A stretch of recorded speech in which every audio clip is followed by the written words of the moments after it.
नमस्कार विद्यार्थी मित्रांनो, मी प्राध्यापक शंकर वडणे आपलं सर्वांचं स्वागत करतो इन्फिनिटी अकॅडमी मध्ये। आज आपण ह्या लेक्चर मध्ये पाहणार आहे 2011, 13 आणि 17 मध्ये मॅन्युफॅक्चरिंग प्रोसेसेस किंवा त्याला तुम्ही म्हणताय मेकॅनिकल टेक्नॉलॉजी या सब्जेक्ट वरती आरटीओ एग्जाम साठी number of question topic wise किती आले होते, राइट। तर बोर्डवर लिहिलेलं आहे मेकॅनिकल टेक्नॉलॉजीलाच तुम्ही इंजिनिअरिंग मध्ये म्हणताय मॅन्युफॅक्चरिंग प्रोसेसेस किंवा त्याला तुम्ही म्हणताय प्रोडक्शन इंजिनिअरिंग, राइट। हे त्याचे पॅरलल नाव आहेत, लक्षात ठेवले पाहिजे। नाउ हा सेक्शन बी मधला 2 नंबरचा सब्जेक्ट आहे। जर तुम्ही आयोगाचा सिलेबस पाहिला तर 2 नंबरला तुम्हाला हा सब्जेक्ट भेटून जाईल आणि हा one of the highest weightage सिलेबसचा सब्जेक्ट आहे। तर टॉपिक वाइज मार्क डिस्ट्रीब्युशन पाहिलं तर तुम्हाला 40 मार्क्ससाठी हा सब्जेक्ट आहे आणि टोटल क्वेश्चन नंबर 16 to 35 म्हणजे टोटल 20 क्वेश्चन, एक क्वेश्चन 2 मार्क्ससाठी is equal to 40 mark. Total 40 मार्क्ससाठी हा सिलेबस आहे, म्हणजे हा वन ऑफ द हायेस्ट वेटेजचा सिलेबस आहे। जसं की तुम्ही पाहिलंय ज्या अगोदर थर्मल इंजिनिअरिंग असेल किंवा फ्लुइड मेकॅनिक्स असेल किंवा दुसरा कुठलाही सब्जेक्ट तुम्ही पाहिला 40 मार्कच्या वेटेजमध्ये 4 सब्जेक्ट आहेत तुम्हाला, तर त्या 4 सब्जेक्ट पैकी हा हायेस्ट वेटेजचा सब्जेक्ट आहे आणखी एक। पण मित्रांनो, या सब्जेक्ट बद्दल चर्चा करायची असेल तर हा one of the lengthiest subject आहे। सर्वात जास्त सिलेबस कुठल्या सब्जेक्टचा असेल तर या सब्जेक्टचा आहे, कारण कितीही सिलेबस तुम्ही कव्हर करण्याचा प्रयत्न केला तर काही ना काही पॉइंट नेहमी मिस होत असतो। त्यामुळे या सब्जेक्टची 100% गॅरंटी की बाबा 100% क्वेश्चन सॉल्व्ह होतील हा कोणीच घेऊ शकत नाही। पण मित्रांनो, याचा अर्थ हा नाही की हा डिफिकल्ट सब्जेक्ट आहे। याचे 40 ते 50% क्वेश्चन एवढे सिंपल असतात। बेसिक अंडरस्टँडिंग जरी नॉलेज असेल तर 40 ते 50% क्वेश्चन कोणीही सॉल्व्ह करू शकतो, राइट। मग पुढच्या 40 ते 50% राहिलेल्या 50% क्वेश्चनसाठी ॲक्युरेसी लेवल वाढवण्यासाठी खूप जास्त प्रिपरेशन करणं गरजेचं आहे। त्यामुळे one of the lengthiest subject आहे हा, राइट। तर टॉपिक वाइज डिस्ट्रीब्युशन पाहिलं तर आयोगाने जो सिलेबस दिलेला आहे, सिलेबसमध्ये हे बरेच पॉईंट दिलेले आहेत। तर पहिला जो पॉईंट दिलेला आहे तो इंजिनिअरिंग मटेरियल बद्दल दिलेला आहे। मग तो मटेरियल सायन्स किंवा इंजिनिअरिंग मटेरियल्स किंवा मेटलर्जी म्हणतो आपण त्याला, तो एक सेपरेटच सब्जेक्ट आहे युनिव्हर्सिटीचा। आणि त्यानंतर हा मॅन्युफॅक्चरिंग प्रोसेसेसचे व्हेरियस सिलेबस दिलेला आहे। तर या सिलेबस बद्दल आपण डिटेल डिस्कशन करूया। जेव्हा आपण टॉपिक वाइज पाहिलं आपण अनालिसिससाठी 2017, 13 आणि 11 ह्या 3 वर्षाचे पेपर घेतलेले आहेत। कारण रिझन काय आहे, कारण या 3 वर्षामध्ये जो पेपर पॅटर्न होता आणि सिलेबस होता तोच सिलेबस आणि तोच पॅटर्न 2021 मध्ये पण आहे। त्यासाठी आपण हे 3 वर्षाचे पेपर अनालिसिससाठी पाहतोय, राइट। जर पहिला टॉपिक बघितला engineering materials, one of the important topic, खूप जास्त इम्पॉर्टंट टॉपिक आहे। आयोगाच्या सिलेबसमध्ये तुम्ही पाहिलं तर पाहू शकताय प्रत्येक वर्षी क्वेश्चन पडलेला आहे याच्यावरती। आणि इंजिनिअरिंग मटेरियल बद्दल डिस्कशन करत असेल तर तुम्हाला स्टील बद्दल डिस्कशन करावं लागेल। स्टील म्हणजे जेव्हा तुम्ही आयर्न आणि कार्बन मिक्स करताय तेव्हा स्टील बनू शकतो किंवा कास्ट आयर्न बनू शकतो। मग स्टील बद्दल डिस्कशन करायचं आहे तर आयर्न कार्बन डायग्राम बद्दल डिस्कशन करणं खूप गरजेचं आहे। तर Fe3C म्हणजेच आयर्न कार्बन डायग्राम। मग जेव्हा आयर्न कार्बन डायग्राम डिस्कशन करणार आहे, वेगवेगळ्या टेम्परेचरला स्टीलचे क्लासिफिकेशन काय आहेत आणि कास्ट आयर्न केव्हा तयार होतो याच्याबद्दल पण डिटेल डिस्कशन करणं खूप गरजेचं आहे। One of the important topic बनतो आयर्न कार्बन डायग्राम। त्यानंतर मित्रांनो, जेव्हा तुम्ही ॲटॉमिक पॅकिंग फॅक्टर किंवा एखादा युनिट सेल काय असतो, लॅटिस काय असतो, युनिट सेल काय असतो, एखाद्या युनिट सेलमध्ये किती ॲटम ऑक्युपाय होऊ शकतात। मग युनिट सेलचे बरेच टाईप आहेत, FCC असेल, BCC असेल, HCP असेल। मग एखाद्या युनिट सेलमध्ये त्याच्या नावानुसार किती ॲटम ऑक्युपाय होऊ शकतात त्यालाच आपण म्हणतो rank of unit cell, right. आणि रँक ऑफ युनिट सेल समजला तर मग त्याच्यामधून तुम्हाला पॅकिंग फॅक्टर आणि पॅकिंग इफिशियन्सीचे कॅल्क्युलेशन करणं खूप गरजेचं आहे या टॉपिकमध्ये। त्याचसोबत मित्रांनो, या टॉपिकमध्ये वेगवेगळे अलॉईंग एलिमेंट कोणते आहेत आणि ते अलॉईंग एलिमेंट एखाद्या स्टीलमध्ये किंवा एखाद्या मटेरियलमध्ये ॲड केले तर मटेरियल प्रॉपर्टीमध्ये चेंजेस काय होतात, या गोष्टी प्रिपेअर करणं खूपच जास्त महत्त्वाचं पडतं, राइट। आणि इथं प्रिपरेशन तुमचं युनिव्हर्सिटी सारखं नाही पाहिजे, पॉईंट टू पॉईंट। उगाच थेरॉटिकल पार्ट रटून काय फायदा नाहीये, पॉईंट टू पॉईंट प्रिपरेशन पाहिजे, राइट। त्यानंतर मित्रांनो, दुसरा टॉपिक बघितला नॉन चिप फॉर्मिंग प्रोसेसेस आणि चिप फॉर्मिंग प्रोसेसेस। आता नॉन चिप फॉर्मिंग प्रोसेसेस म्हणजे त्या प्रोसेसेसमध्ये मॅन्युफॅक्चरिंग करत असताना चिप फॉर्म होत नाही किंवा मटेरियल रिमूव्ह करत नाही, अशा प्रोसेसला आपण म्हणतो नॉन चिप फॉर्मिंग प्रोसेसेस। त्यांनाच आपण म्हणू शकतो फॉर्मिंग प्रोसेसेस, त्यांनाच आपण काय म्हणतो सिम्पली फॉर्मिंग प्रोसेसेस।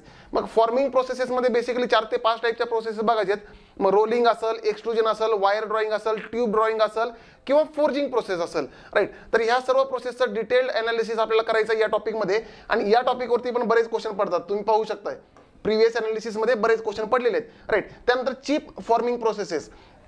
जेव्हा आपण चिप फॉर्मिंग प्रोसेसेस बद्दल डिस्कशन करणार आहे तेव्हा एखादं मटेरियल आपल्याला कट करायचं आहे, म्हणजे इथं ॲक्च्युअलमध्ये फिजिकली मटेरियल रिमूव्ह करतो आपण। एखाद्या वर्कपीस पासून मटेरियल रिमूव्ह करत असताना आपल्याला टूलची गरज आहे। मग टूल वापरला तर टूलचे क्लासिफिकेशन काय आहेत, सिंगल पॉईंट कटिंग टूल असेल, मल्टी पॉईंट कटिंग टूल असेल, 2 पॉईंट असतील, 3 पॉईंट असतील कटिंगसाठी, 3 एजेस असतील कटिंगसाठी, 2 एजेस असतील कटिंगसाठी, एकपेक्षा जास्तीत असेल तर आपण त्याला मल्टी पॉईंट कटिंग टूल म्हणतो. तर या 2 टाईपचे कटिंग टूल बघायचे आहेत. आणि त्या कटिंग टूलमधले जे सिंगल पॉईंट कटिंग टूलमध्ये स्पेसिफिकली जे 6 अँगल आहेत आणि नोज रेडियस आहे, हे 6 अँगल खूप इम्पॉर्टंट पडतात कॉम्पिटेटिव्ह एक्झामसाठी. मग एखादा अँगल चेंज झाला तर सिंगल पॉईंट कटिंग टूल कसा असतो, त्याचे अँगल्स काय आहेत वेरियस, आणि अँगल एखादा चेंज झाला किंवा नोज रेडियस चेंज झाली तर मटेरियलवरती किंवा वर्कपीसवरती किंवा टूलवरती काय इफेक्ट होतात, हे इफेक्ट सर्व अंडरस्टँडिंग करणं खूप गरजेचं पडतं या टॉपिकमध्ये. त्याचसोबत मित्रांनो, जर चिप फॉर्मिंग प्रोसेस असेल तर कोणत्या कोणत्या प्रकारचे चिप आहेत, जसं की कंटिन्युअस चिप असेल, डिस्कंटिन्युअस चिप असेल, मग कोणत्या केसमध्ये बिल्टअप एज फॉर्म होतो, ह्या सर्व गोष्टीबद्दल डिटेलमध्ये डिस्कशन करणं खूप गरजेचं पडतं. त्याचसोबत या टॉपिकमध्ये तुम्हाला बघायचं आहे वेगवेगळ्या सिस्टम कोणते आहेत, जसं ASO सिस्टम असेल, ORS सिस्टम असेल, कुठल्याही टूलला सिग्नेचर करण्यासाठी किंवा डिसिग्नेशन करण्यासाठी किंवा नॉमेनक्लेचर करण्यासाठी एखादा टूल स्पेसिफाय करायचे 2 प्रकारचे सिस्टम आहेत. मग दोघांचे ॲडव्हान्टेजेस काय आहेत, डिसॲडव्हान्टेजेस काय आहेत, आणि दोघांचं कन्व्हर्जन कसं करता येतं, एका सिस्टममधून दुसऱ्या सिस्टममध्ये कसं जाता येतं आपल्याला, ते पण बघणं खूप गरजेचं पडतं या टॉपिकमध्ये. त्याचसोबत पुढे चालून आपल्याला व्हेलॉसिटी अनालिसिस बघायचे, फोर्स अनालिसिस बघायचे, मर्चंट सर्कलचा ड्रॉ करून आपण, राईट. त्यानंतर आपल्याला टूल लाईफ इक्वेशन काय असतं ते बघायचं आहे, राईट. तर टूल लाईफ इक्वेशन मध्ये पण सिलेबसमध्ये दिलेलं आहे. त्यानंतर ऑर्थोगोनल कटिंग काय असते, ऑब्लिक कटिंग काय असते, याच्याबद्दल पण डिस्कशन करायचं आहे. तर तुम्ही बघू शकताय हा one of the important topic आहे. मेटल कटिंग आला तर one of the important topic आहे सिलेबसमध्ये. हा फक्त एवढ्याशा सिलेबसवरती मी एवढे नंबर टाकलेले आहेत, पण याच्या अंडर खूप जास्त सिलेबस आहे. टर्निंग असेल, मिलिंग असेल, ड्रिलिंग असेल, बोरिंग असेल, त्यानंतर बरेच ऑपरेशन आहेत. बघूया आपण, सिलेबसचा पार्ट दिलेला आहे. किंवा सुपर फिनिशिंग प्रोसेसेस असतील, फिनिशिंग प्रोसेसेस असतील, तर प्रत्येकामध्ये चिप फॉर्म होऊ शकते. तर त्या चिप फॉर्म होताना नंबर ऑफ वेटेज जर बघितला, हायेस्ट वेटेजचा टॉपिक आहे हा, राईट. तर ऑब्लिक कटिंग काय असतं, ऑर्थोगोनल कटिंग काय असतं, शेपिंग काय असते, याच्याबद्दल डिस्कशन करणं खूप गरजेचं आहे. त्याच्यावरती पण क्वेश्चन आलेले तुम्ही पाहू शकताय, राईट.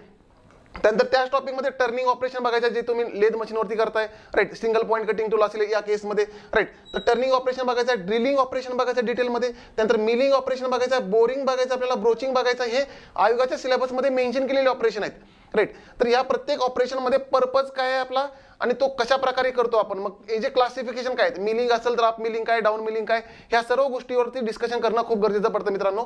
त्याचसोबत फिनिशिंग आणि सुपर फिनिशिंग प्रोसेसेस पण आपल्याला बघायचे आहेत. मग फिनिशिंगमध्ये ग्राइंडिंग असेल तर ग्राइंडिंगचे स्पेसिफिकेशन, एखादी ग्राइंडिंग व्हीलला कसं डेजिग्नेट करतात, ह्या गोष्टीबद्दल पण डिस्कशन करणं खूप गरजेचं आहे. कारण one of the favourite topic असतो कॉम्पिटेटिव्ह एक्झामसाठी, ऑब्जेक्टिव्ह एक्झाममध्ये क्वेश्चन विचारण्यासाठी, राईट. त्यानंतर सुपर फिनिशिंग ऑपरेशन पण असतील, जसं होनिंग आहे, लॅपिंग आहे, या ऑपरेशनबद्दल पण डिस्कशन करणं खूप गरजेचं आहे. कारण आयोगाच्या सिलेबसमध्ये क्लिअरली मेन्शन केलेलं आहे त्या टॉपिकला, राईट. आणि नंबर ऑफ क्वेश्चन पण पाहू शकता या सर्व टॉपिकवरती, प्रत्येक वर्षी क्वेश्चन येऊन गेल्यासारखं आहे, राईट. त्यामुळे मित्रांनो, ह्या सर्व चिप फॉर्मिंग प्रोसेसेसला खूप डिटेलमध्ये अनालिसिस करणं खूप गरजेचं आहे. म्हणजे जवळपास 50% सिलेबस तुम्ही जर 50% वेटेज मॅन्युफॅक्चरिंगचं दिलं तर चिप फॉर्मिंग प्रोसेसेसलाच असेल, राईट, 3rd नंबरच्या टॉपिकला.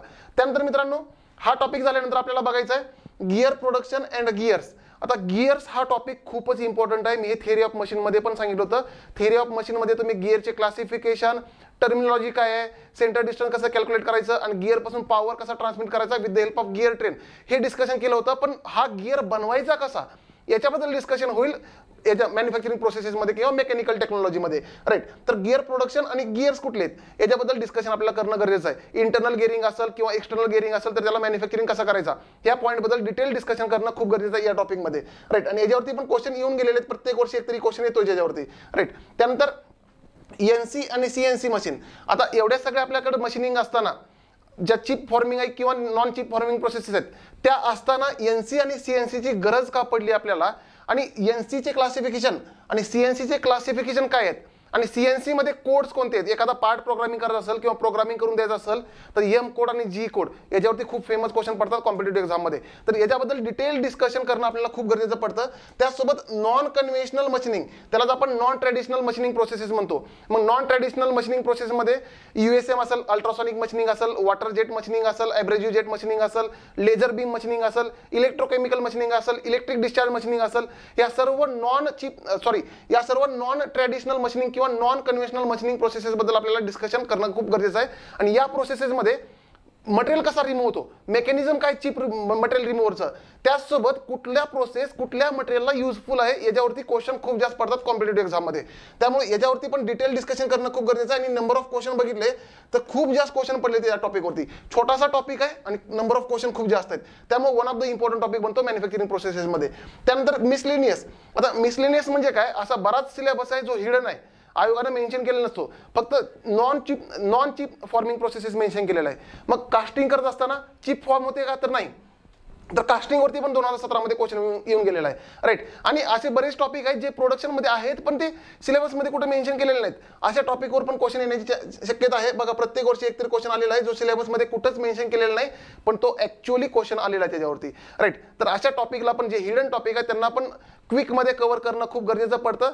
तर मित्रांनो, अशा प्रकारे टोटल क्वेश्चन बघितले तर 20 क्वेश्चन आहेत आणि टोटल 40 मार्कला पडतो. तर हा टॉपिक आपण डिटेलमध्ये जेव्हा आपलं लेक्चर सिरीज चालू होईल डिस्कशन करूया. आणि त्याच्या अगोदर आपण कुठल्या तरी एखाद्या वर्षाचा पेपर घेऊन पूर्ण त्याच्या 20 क्वेश्चनचं जे अनालिसिस असेल, डिटेल सोल्युशन असेल, तो एक व्हिडिओ आपण प्रिपेअर करूया. थँक्यू. हा व्हिडिओ तुम्हाला कसा वाटला आम्हाला कमेंट्समध्ये नक्की कळवा. जर तुम्ही आमचं चॅनल अजूनही सबस्क्राईब केलं नसेल तर आत्ताच सबस्क्राईब करा आणि मिळवा परीक्षांचे अपडेट्स, मोफत स्टडी मटेरियल आणि व्हिडिओ लेक्चर्स. धन्यवाद.